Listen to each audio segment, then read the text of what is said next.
Welcome to Therapist Off Script, a podcast designed with therapist in mind as we discuss all things psychotherapy practice, the good, the bad, and the truly mind-blowing adventures of being a therapist in process. Hang on as we dive deep, join together, and empower others for the journey of a lifetime.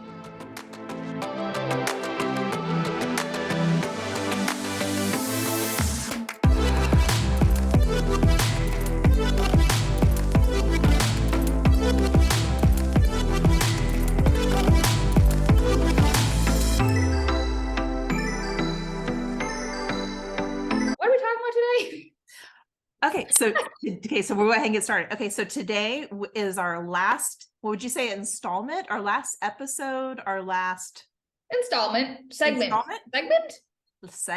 A last segment of Seasons of a Therapist. So we started with the trainee last time we met, and it was December something, mid-December. Now we're sitting on the other side of 2023, and we're going to go into licensure. Right? A lot has happened. It's like Seasons of a Therapist. It's a new season. I'm no longer in Japan. I am sitting in California. I am no longer with the nonprofit. Right? And so 2023, I had like coming back from Japan, a reshuffling of my life.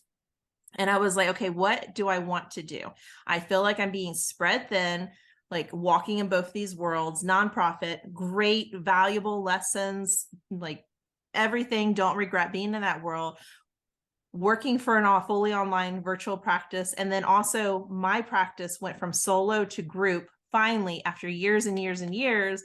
And I found myself thinking, holy shit, like I'm trying to balance all this stuff. Where do I need to realign? So my 2023 intentional focus words are alignment with my values, surprise, surprise, being an ACT therapist, and balance in life.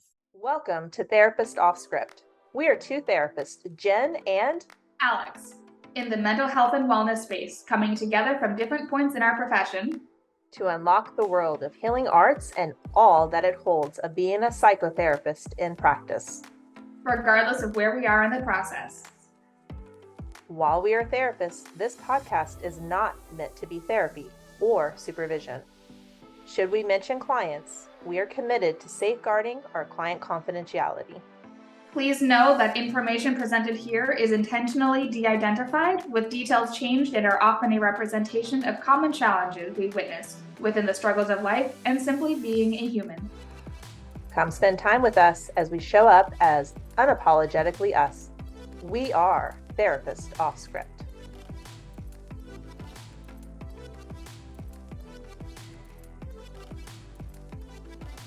Okay, so Seasons of a Therapist, we're going to be talking about you have earned your 3,000 hours. You glorious, the track your hours has now ticked up. You've earned all your gym memberships that we talked about last podcast. It seems like ages ago. You'll have to listen to the last podcast if you hear this. And now you're ready to apply. You've taken your law and ethics. Let's just pretend like law and ethics is done. Yes, there is a chance you don't pass. I saw your face. You haven't taken it yet, have you? Oh, no. But I do have among the other 50,000 tabs I have open in the various, how many windows? 3, 4? I don't know. I don't have a problem. I promise. I have the Therapist Development Center tab open. The prep course is in my cart. I am waiting to be able to afford it. When I can, I will start doing it. I told myself beginning of the year, I will do that. Yeah, it's a pretty penny. So how much is how much is it? Like 300, 350, something like that. I think it's like 395 for the law and ethics. It's $295. And then you got to do your clinical too. So I'm thinking of clinical. Yeah, but you got to do the law and ethics. I can't recommend enough having a CAMP membership. There for a little bit, I had the Association of Marriage and Family Therapists, which is more like nationwide because I'm multi-state licensed. But I made my way back to CAMP. So because I like getting the therapist magazine, I like getting the notifications. And then I was just on the BBS site earlier today getting like information of like law changes. There's nothing new that we haven't already talked about. So, but I was like in preparation looking at that. So, but yeah, so you're at the 3,000 hours. Let's pretend that you have completed all of your like your law and ethics.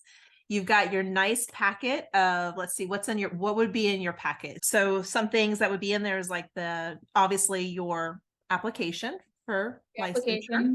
The money, because they won't do shit with the application. $500. It's $500 now. Yes, it's like $250 for like the reviewing of all your paperwork, and then $250 for the actual clinical exam. Oh, okay, yeah, that makes sense. Oh my gosh, like that's just put so many barriers in place, is from my perspective. Yeah. Well, even going back to associate, it was $150 for them to review your application, which, fine. And then you have to at least attempt the law and ethics exam once, which is another $150. So that's $300 technically within the first year of associateship, and then $500 for licensure. And I guess that's the downside of being so ahead of the game and getting my hours within the year of graduation.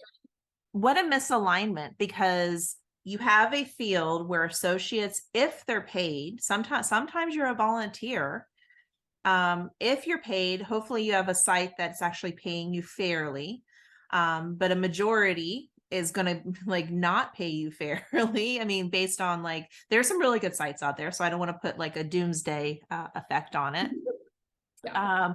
But what a misalignment. You're having to pay for your law and ethics, you said is $150. And that's with the hopes that you pass the first time. Not everybody passes the first time. So you have to wait how many days if you don't pass? It's kind of like a side topic. 90 days. Okay. If you don't pass your clinical, you have to wait 120 days, if memory serves me right. You have your experience verification, which is now called something different. It's like verification of hours, and you have in-state or out-of-state. So we're going to be talking more in-state because that's more of like our knowledge base. You have your oversight agreement. You have your supervisor, is it responsibility statement now or supervisor agreement? Which one is the new one? Supervisor agreement is what it is. Used to be the supervisor responsibility statement.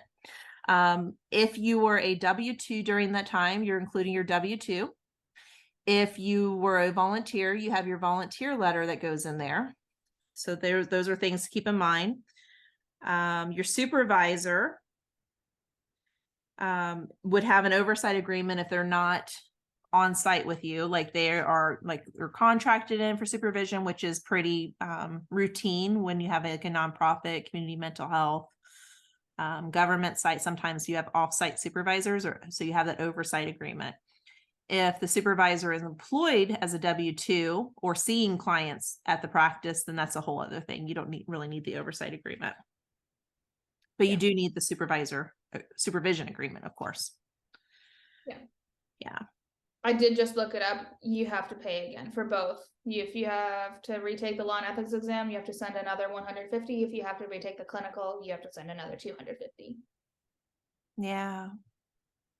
On top of, having to pay for a different prep course or whatever.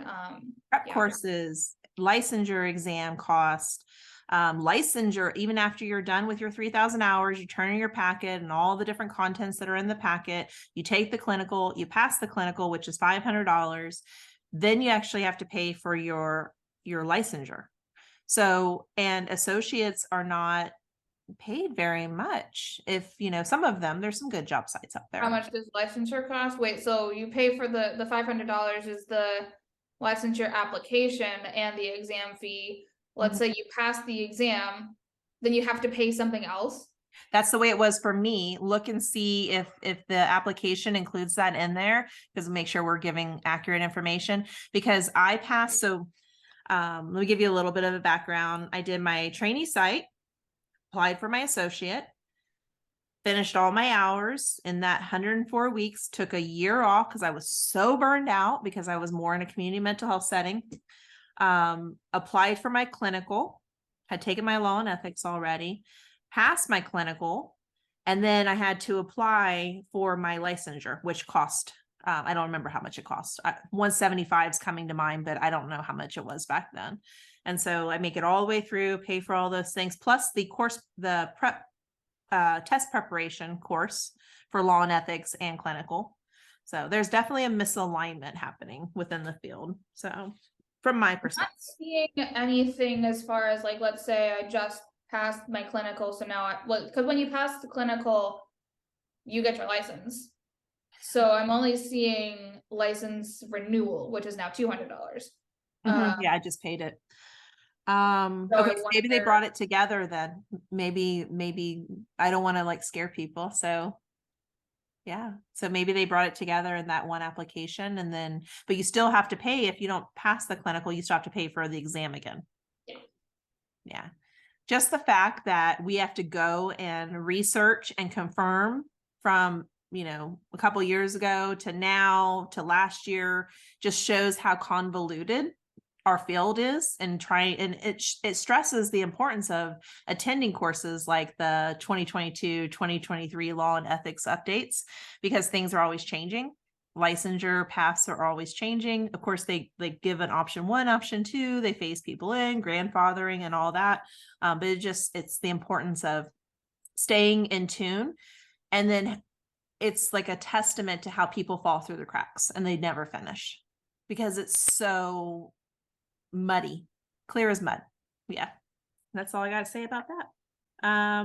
Something to mention, which is like a different topic, is I'm consulting with, and I'm not going completely by it, but we've mentioned it a couple times, the master checklist for MFT licensure. New and updated in 2022. It was originally printed in March, April 2022 in the Therapist magazine. So I'm kind of referring to that. Some of the things have changed since it's been published, and I'm making note of that from the things that I'm aware of. When you're in private practice, your supervisor can supervise a total of 6 associates. That's going to be for private practice. If you work on, like your supervisor is on different platforms, can't talk, like Motivo, that's where you're going to be able to, because you're allowed to have up to 8 people in a group supervision. That's where that is going to show up. But if you're at just private practice, that supervisor's supervising at that private practice, each supervisor can only have 6 associates that they're supervising at a time. So something to keep in mind. You can only work as a W-2 employee or a volunteer when providing psychotherapy and counseling services. So something to mention, you cannot be a 1099 contractor. That's been in existence well before Assembly Bill 5 or AB 5, which really sent ripple effects through the mental health field. Probably back in 2019 is what I'm thinking, 2019, early 2020. That's when that really 1099 contractor. So you have to be a W-2 or a volunteer in order to be an associate. So something worth mentioning. I just checked, by the way, this is 2021, so I can still look for 2023, but yeah, clinical exam 250, application for licensure 250, and initial license issuance is 200, and then license renewal is 200. Okay, so there is a cost. Okay, well, that's good to know. I'm glad you looked that up. Yeah, that's the word that comes to mind for me is tragic. What word comes to mind for you? Shitty. That fits too. Yours is more appropriate for children. This will be an E for explicit podcast episode. They all are. This is why. That's part of being unapologetically human and a therapist off script. We're a little rough around the edges sometimes, and that's part of what makes us authentic. And I love it, and I wouldn't change it for a thing. So, damn straight. Yes. I remember going in for my licensure exam. And I think we talked a little bit about this in the last podcast.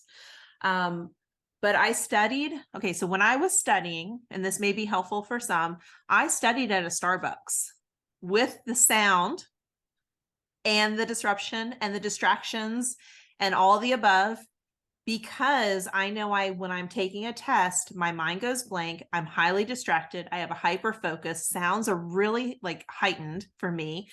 So I studied at Starbucks. I put myself through kind of like an immersion or exposure component to like be able to deter that. And I'm so glad I did, because when I showed up at for my clinical exam, they were doing construction and they offered if I wanted to reschedule. And I was like, no, I don't want to reschedule. Are you kidding me? It took me this long to get here.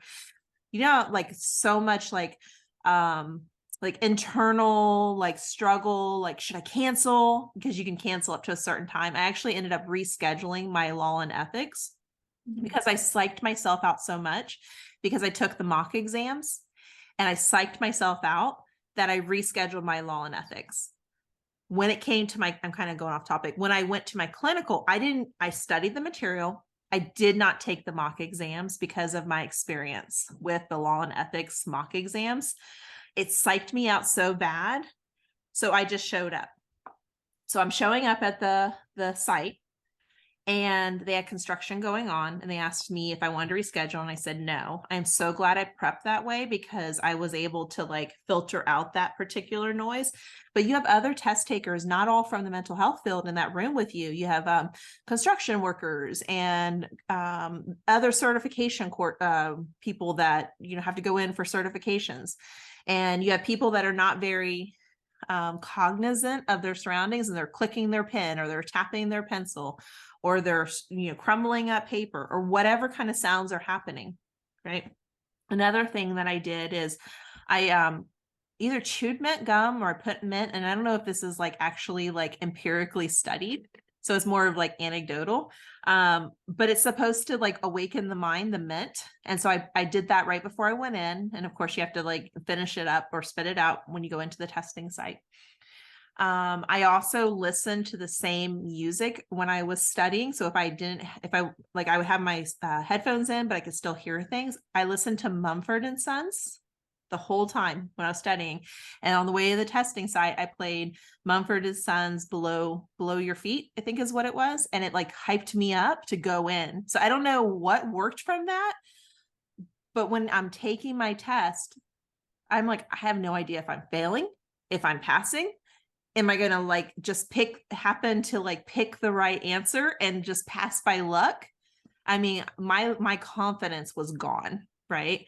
And so I walk out of the room, and I made sure that at the time they were doing like test questions, and I don't know if they still do that or not, but if you sign up at the right time, you get your answer immediately.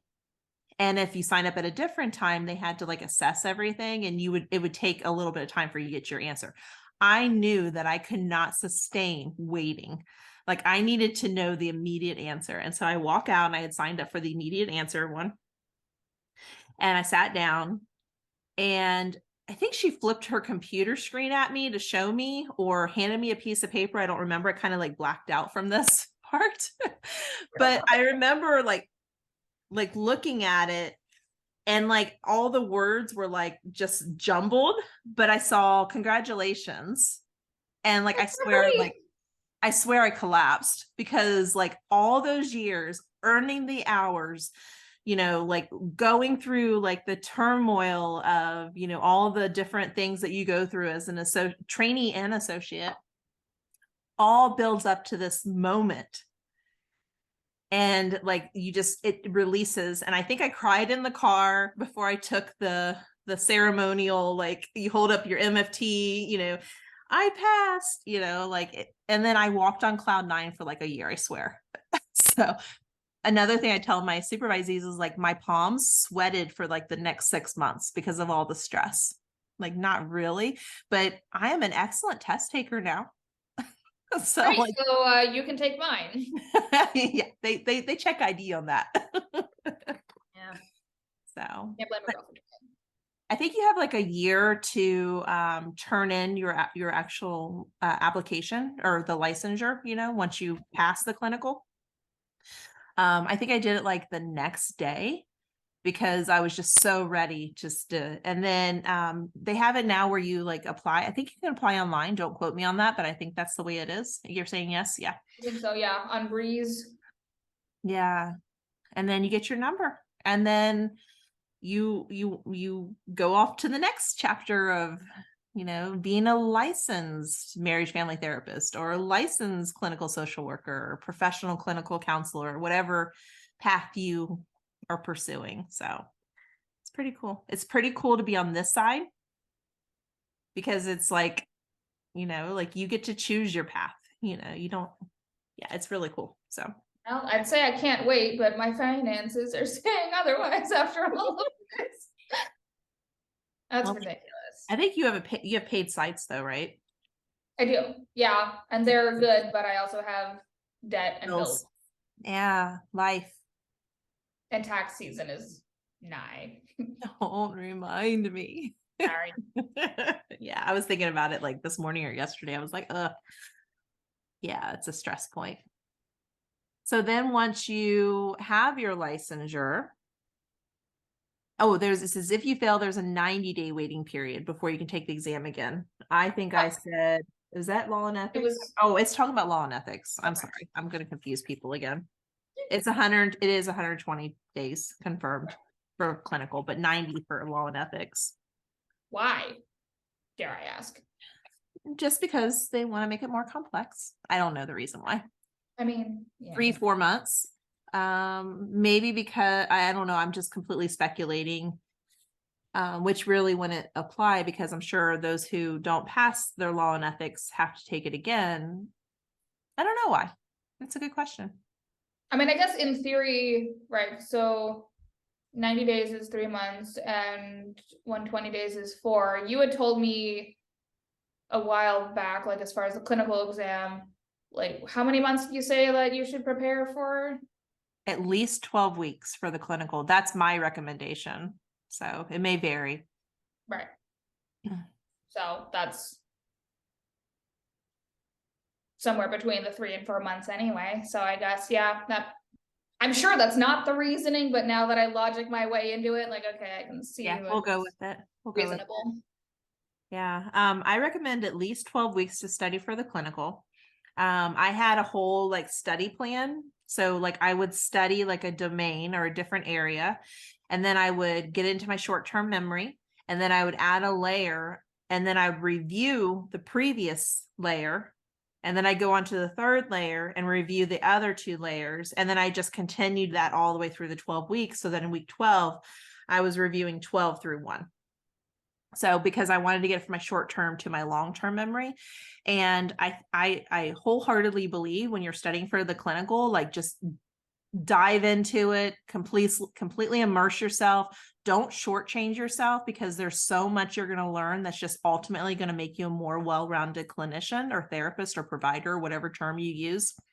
That if you shortchange yourself and you don't devote and invest that time, you're just doing yourself a disservice, in my opinion. So, well, and it goes along the lines of, with school, like a lot of times, we care about the numbers, right? Like I just need to pass the test. And then it's common that people study just for the sake of passing the test. And then the second the test is over, like, cool, I don't have to remember this. Goodbye. But it's not really how it should be when you're dealing with like, this is your career, something that you're going to be doing for the rest of your life. You're going to want this information. Yeah. Maybe you don't use existentialism for all of your clients, but there's going to be the one where it's really helpful. Yeah. Do you want to have to refer them? Yeah. And I'm an integrative therapist, so I had a lot of fun studying. Learning is like being going through the ACT lens. Learning is like my number one value is like, just give me all the learning. I soak it up. I get passion and drive, and I go into like my flow state when I'm learning, like all of that. And so like, I love learning and I love passing the learning on to others. And so, but you have some sites, so like similar, but different topic. You have some sites where they only teach the one theoretical orientation, and then it's up to the associate to learn all the other variety of orientations. And if you haven't been able to bridge the theory with practice, like that's going to be really like an extra element of difficulty when you go to study for your clinical. Yeah, so that was one of my questions. I don't know if I mentioned it in when we were talking about like how to land your dream associate position. If I didn't, that was probably the one thing that was like, I feel like there's something else. This is it. If I wasn't already mentioned, that was one of the questions that I had in interviews. What theoretical orientations do you use, or do you want associates to use? If it was a specific thing and like only one thing, or this is what our focus is, that's not the job for me.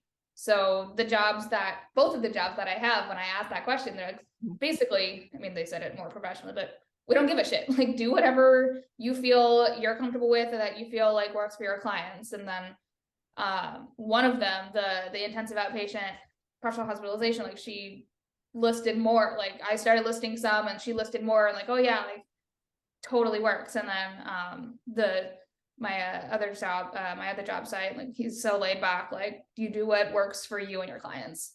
That was important to me, because then it's also helpful for me to be able to, again, like theory and practice. So yes, I'm supposed to know the theory so that I can pass the test on it, but what better way of locking in the knowledge than to actually practice it?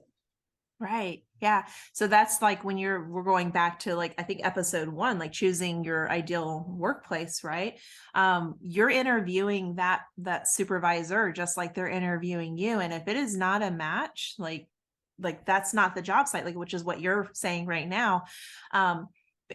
So based on my experience, the supervisor, whatever orientation that supervisor is using, will tend to naturally flow over to their supervision style. For me, I want someone who's like more integrative, because I believe in matching what I'm doing. Yes, it has empirical, it's evidence-based. However, what I do for one client, it's not a cookie cutter approach in my frame. Like, it is matching what works for the client and meeting them where they are, because that to me is where the magic happens. And then also, like Motivo, for example, is one platform that I'm on. You go in there, it's just like Psychology Today or Good Therapy or Therapy Den. Like Therapy Den's awesome, where you go in, you can use the filters, and you can do that for the supervisor to see what orientations they're coming from. And if you're someone who's like completely a purist, this is the only orientation I want to use, like acceptance and commitment therapy, you want someone who specializes in that and is going to supervise with that.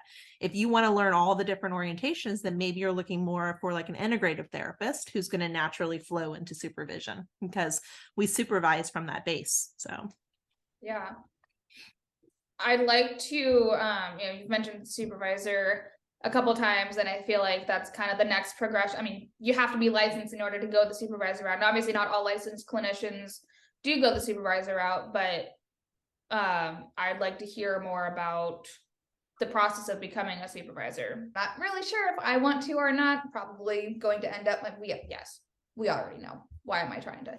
Yeah, so it'd be helpful to know what that process is, but maybe just to sum up the journey thus far.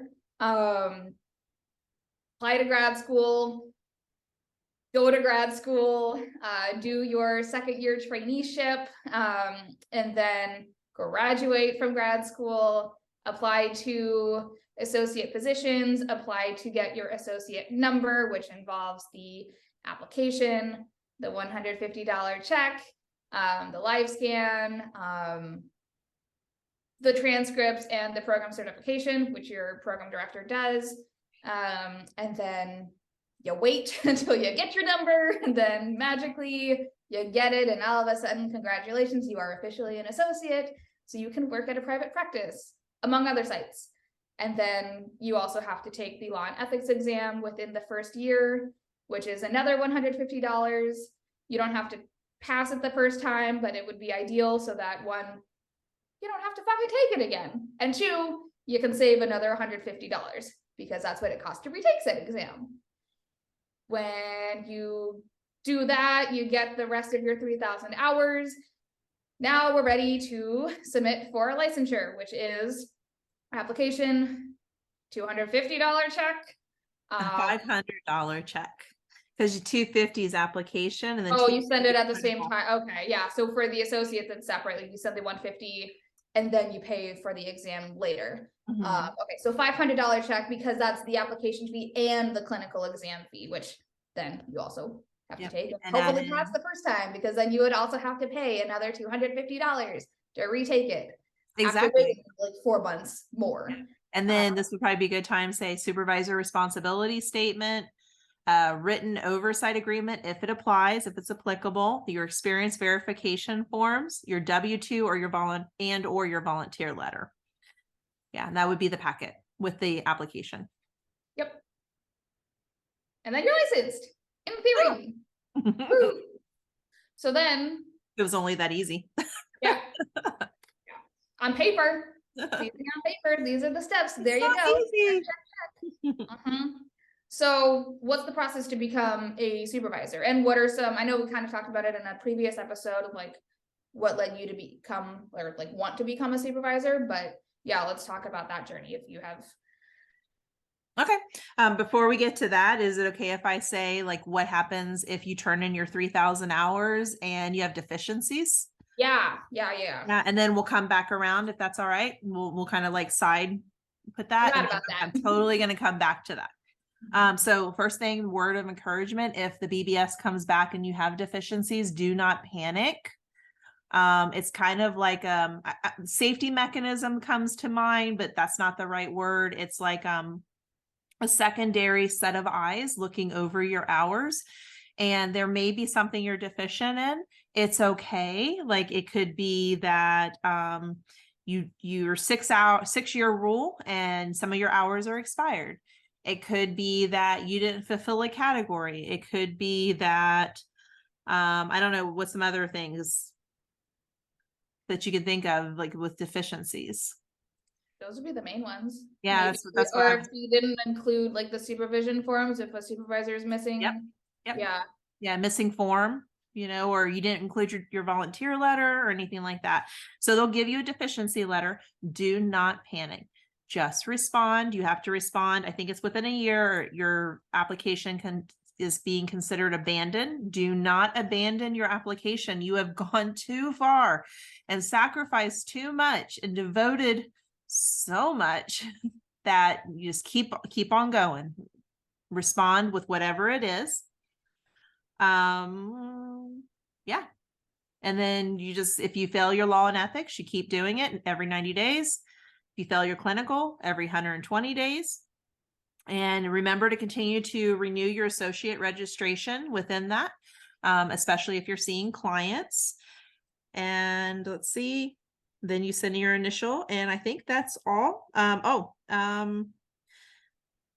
LMFT. So I think the first license was for, I want to say a year. I could be wrong. You'd have to tell me if I'm wrong, please do.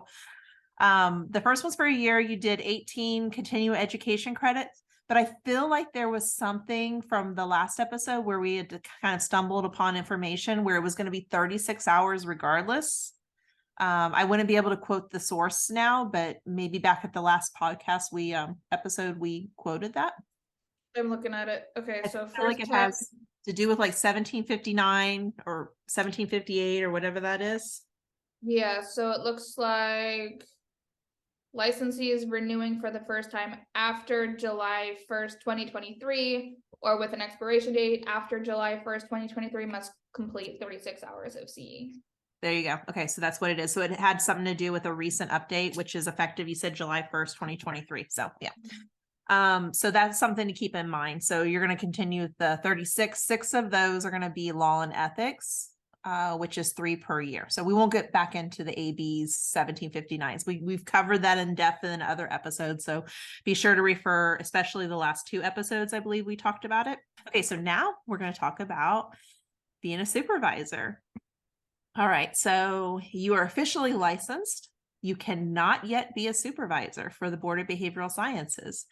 You must wait an additional 2 years. And there's a lot of validity, a lot of reasoning for that. Even though you're licensed and you're like, I have arrived. I am licensed. You still got a lot to learn because now you're flying solo, not really solo. You have support as long as you've built your network, and that's a lot of people are connected. Part of it is building your network, right?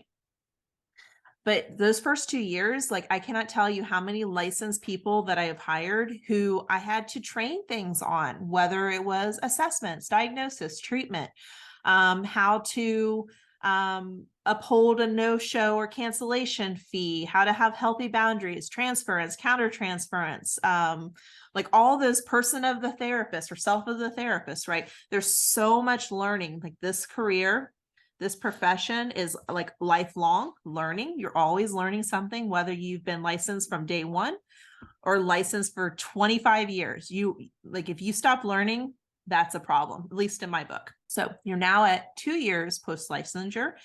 That doorway will now open for you. It's like you discovered, I'm imagining this through like a video game, like you came across the key. And where does this key go?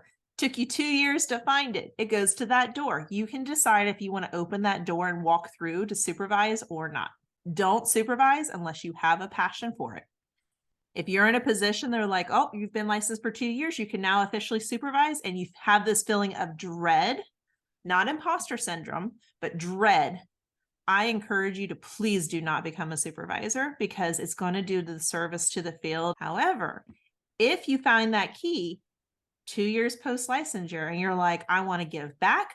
I love mental health. I love training. I love teaching. I love supporting. Let's set this field on fire with passion. Use the key, step through the door. What that means is you have to take 15 hours of continuing education to become a supervisor. When I originally became a supervisor, it was 6 hours to supervise. And then I had an associate clinical social worker who wanted me to supervise. So I took an additional 9 courses. And that brought it up to 15. So now at that time, I could supervise AMFTs, associate clinical social workers. And at that time, I could supervise associate professional clinical counselor.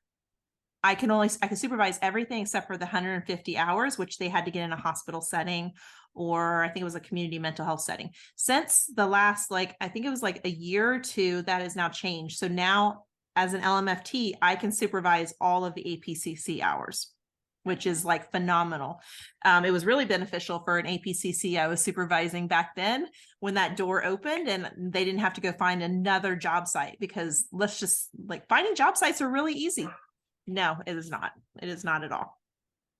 Like any job site, let alone a job site that you find is a really good fit and that brings you joy.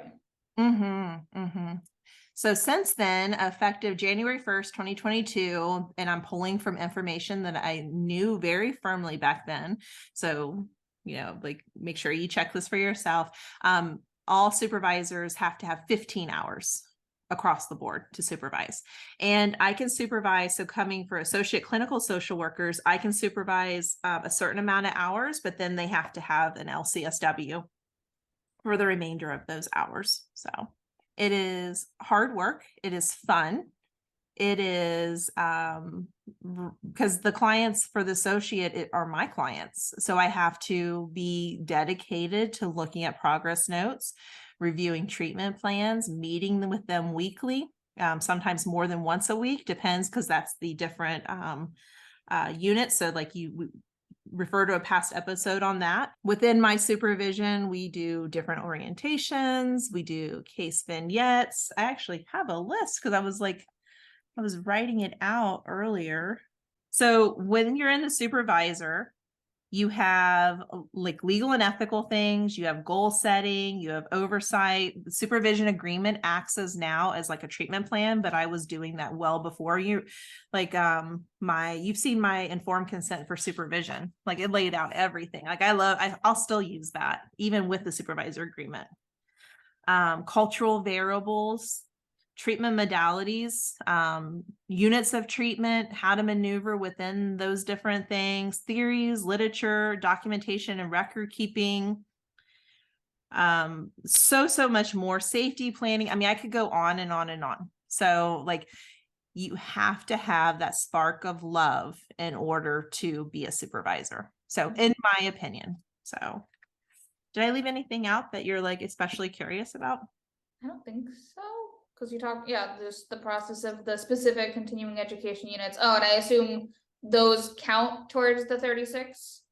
Yeah, they can count towards the 36. Yeah. And six of the 36 is law and ethics.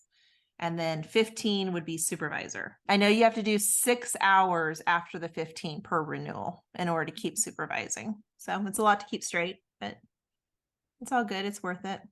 It is, and it's really not that difficult to get the CEs. Like, I don't know, everybody that I talk to like dreads them, like, oh, we have to do, like, but aren't you constantly, like, you're supposed to be like staying up to date with the research and knowledge and wanting to learn and grow. You might as well get some credits out of it. Like, yeah, I don't know. I think because I was hearing that from a ton of different directions before I even started, like, okay, what are the CEs? Like, how much do they cost? What counts?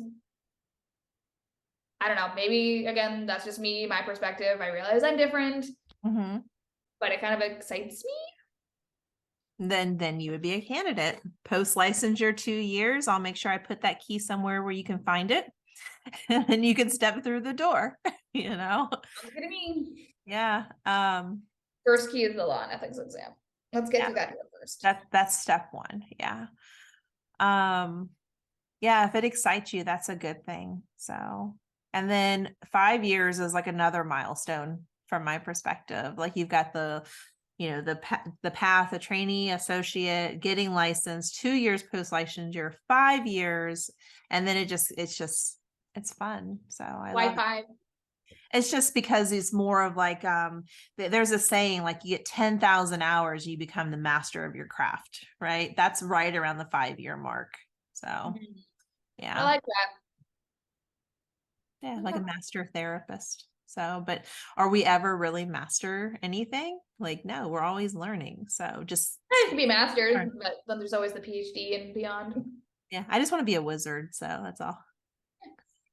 Shout out to everyone. If you'd like to hear more, please do not forget to like and subscribe on your favorite platform. You can learn more about us at therapistoffscript.com or by visiting us on Instagram at therapistoffscript. We welcome connections, comments, and feedback, or to simply say hi, by engaging with us on Instagram or through our website.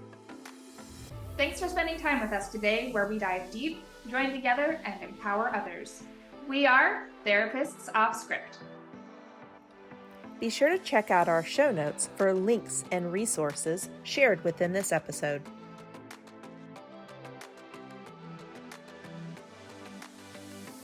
And we're going to leave you in suspense because Alex and I have no fucking clue. I have one of my main quotes that I love is opinion without knowledge is blind.